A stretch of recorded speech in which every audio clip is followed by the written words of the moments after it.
Hello, I'm Dr. Akeem Ali. I'm the Health Systems Coordinator for WHO, covering the South Pacific region.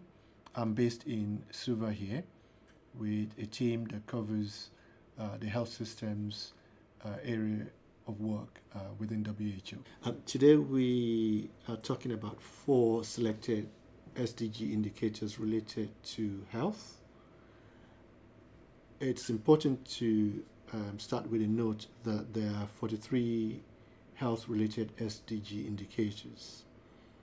And we are specifically talking about these 4 based on the request from colleagues across the Pacific from the Ministries of Health wanting to look specifically to how to collect the data around these 4 indicators in a better manner. So the indicators we're going to be talking about in detail are 3.41, 3.8.1, 3.c.1, and to some extent 6.3.1. Before we go into the details of the indicators, it's important to note that each of the various indicators grouped into various sectors have custodians, as they named for them. And the health indicators in the main, WHO is the custodian organization. In that role, WHO supports countries in prioritizing those indicators and how to collect data for them, and also help them address any challenges that they might have in collecting the data sets. Furthermore, WHO supports resource mobilization in terms of support that's required in those countries and following up on those indicators at a global level. The World Health Statistics Report, which began in 2005, has been a very good source of health indicators globally, and in 2016 became focused on SDG indicators principally. And the 2019 edition of the World Health Statistics have got the most up-to-date global status quo for all of the health indicators for your reference. Now, with the SDG indicators, 9 of them have very explicit targets, and there are about 20 that do not have explicit targets yet. We monitor this globally, and in the Pacific, it's good to note that efforts are being made by all the island countries to collect data on the SDGs. This is important because today's presentation is actually focusing on building on those efforts and dealing with challenges that have come out of a recent assessment, looking at areas where Pacific Island countries need support in terms of collecting SDG data.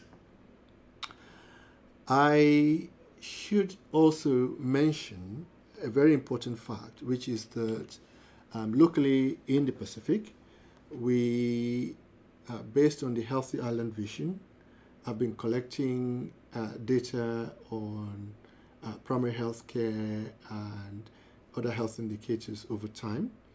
This has culminated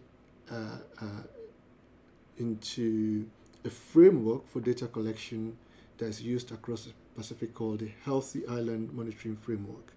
This became substantially affirmed in 2017 and is updated biannually. There are 48 indicators within this framework, of which 21 are directly aligned to the SDG indicators. What this does is it makes the job of collecting SDG indicators in the Pacific a lot more streamlined and also less arduous for the Ministries of Health.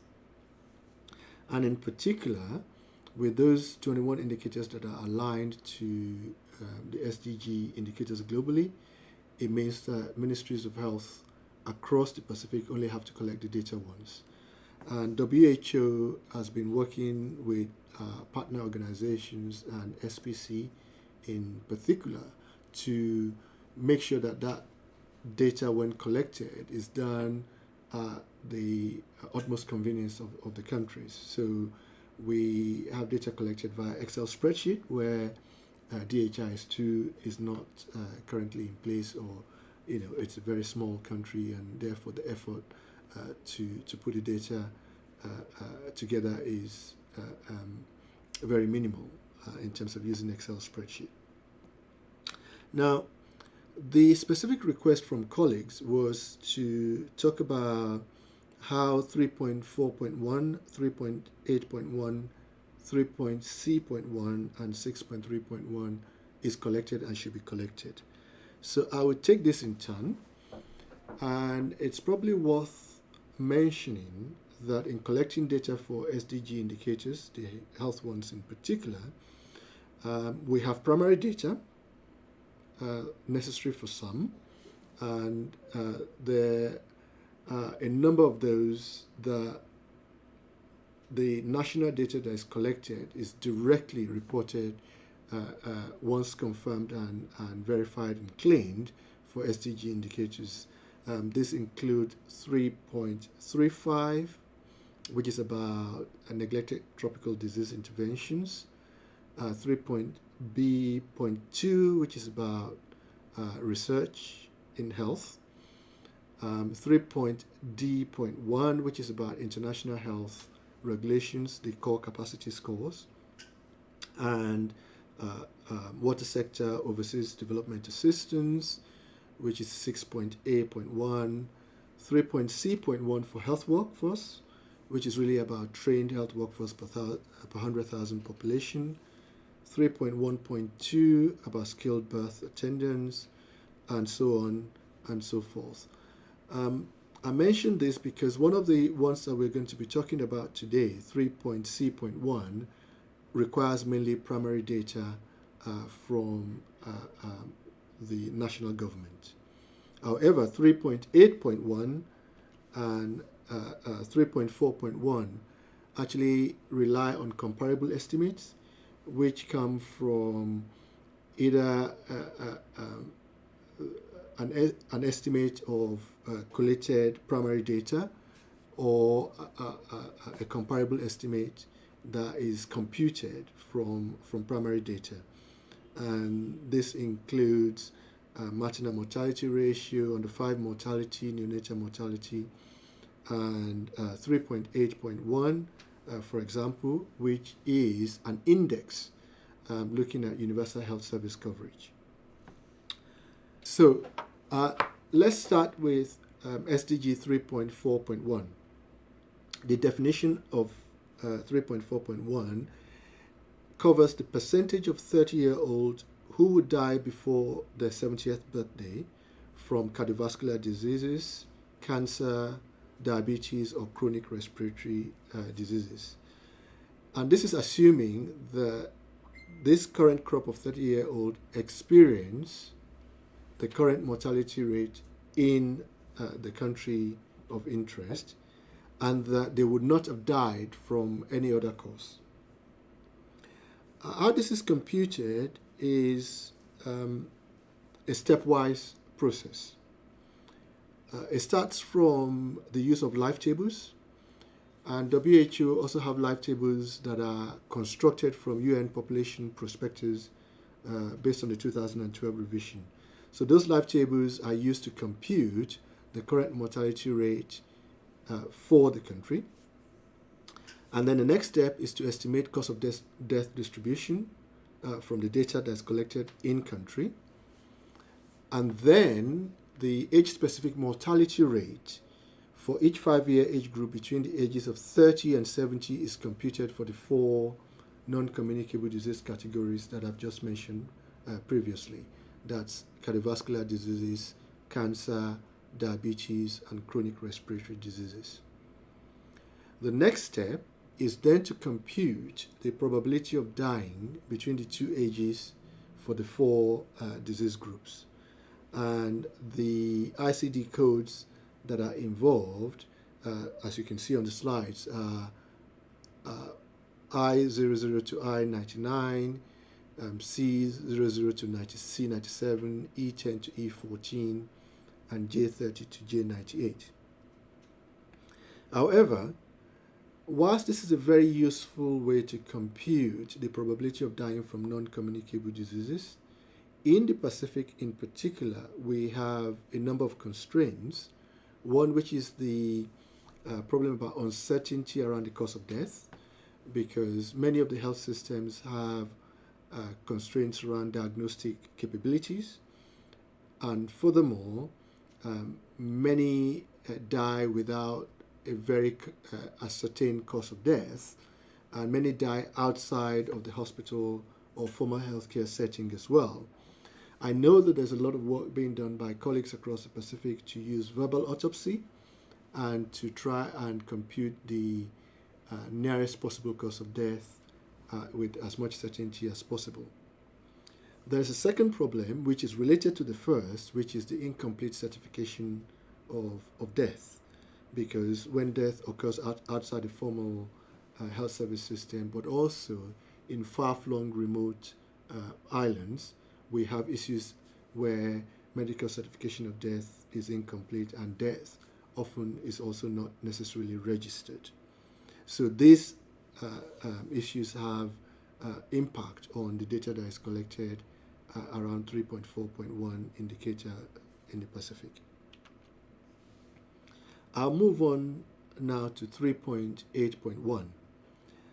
This is a more complex and complicated indicator, and WHO fortunately have been working over time with country colleagues now to collect this data in the least arduous way possible.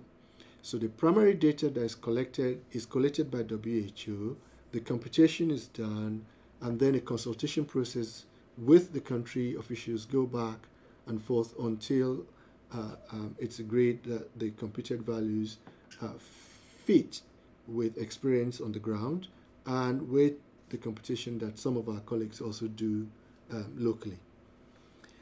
The 3.8.1 is an evolving indicator, and there is every likelihood that actually at some point the other primary indicators are going to be included, which then makes it easier to compute without the need for extra computation processes.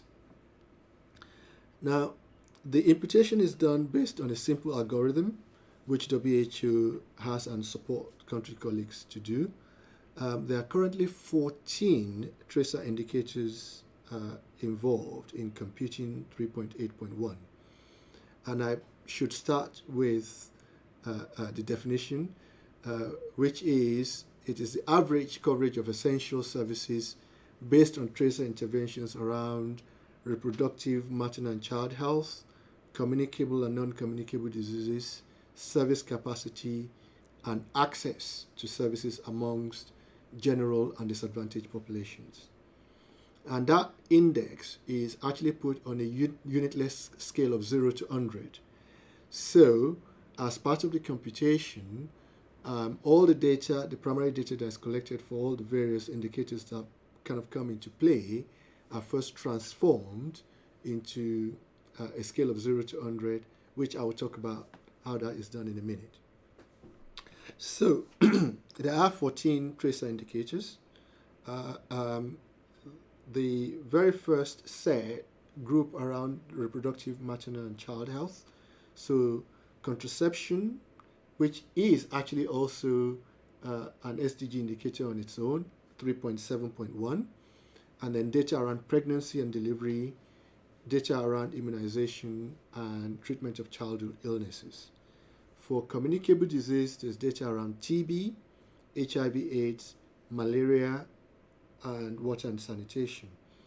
In the Pacific, we discount the malaria indicator because malaria is fortunately now not endemic in the Pacific, bar one particular country, the Solomon Islands. Then the next group of indicators come from the non-communicable disease indicators, which include hypertension prevalence amongst over 18, diabetes, which is about plasma glucose level amongst over 25s, non-tobacco use over the last 30 days in people aged 15 and above, which is also an SDG indicator on its own, 3.a.1. Then the last group of indicators are around service delivery, of which we have hospital beds per capita, health professionals per capita, which is also incidentally an SDG indicator on its own, which is 3.c.1, which we're going to talk about, and the International Health Regulation Core Capacity Index, which is 3.d.1, which is also an SDG indicator on its own. So in computing 3.8.1, you already have 3.7.1, 3.a.1, 3.d.1, and 3.c.1 as primary SDG indicators that go into the computation. So the very first thing you do is to rescale each of the measured values around contraception or pregnancy and delivery or immunization on a scale of 0 to 100. Now, for indicators that are naturally on a 0 to 100 count, that's pretty straightforward. However, for continuous measures and measures with minimum thresholds or maximum threshold, there's an amount of computation you need to do. So, for example, biologically, you can have 0 millimeter of mercury blood pressure. So, the computation is done to transform the minimum and the maximum threshold on a scale of 0 to 100. And also for continuous data like number of births attended to by skilled birth attendants, that again based on the expected delivery rate in the country, you can do the rescaling based on maximum and minimum levels. Also, things like hospital beds capacity, there's a minimum threshold that's used in computing because you standardize, if I could use that word, to kind of come to the minimum that you would expect for the value for that indicator. So for hospital beds per capita, for instance, 18 per 10,000 threshold is kind of used as a base, and then you compute to the maximum level and then rescale at 0 to 100. Now, one of the challenges with a computed index is obviously the fact that you've got several data sets that have to come in. You've got a lot of computation, which therefore creates a bit of a challenge. So in the Pacific context, what we do as custodian in WHO, with support from the regional office colleagues and country office colleagues, is to collect all the data sets that come into the computation, and our analyst colleagues do the computation for countries, and then based on previous data, based on local knowledge, a consultation ensues to ensure that the computed figure does make sense locally.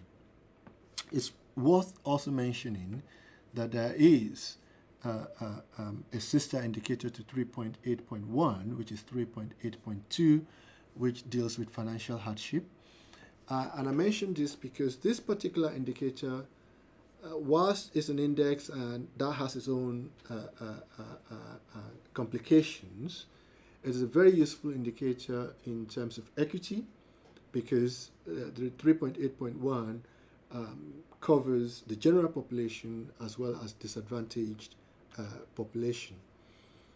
It's a very useful composite index that we use locally in the Pacific to monitor service readiness, service availability, equity, and is one of the key indicators in the Healthy Island Monitoring Framework as well.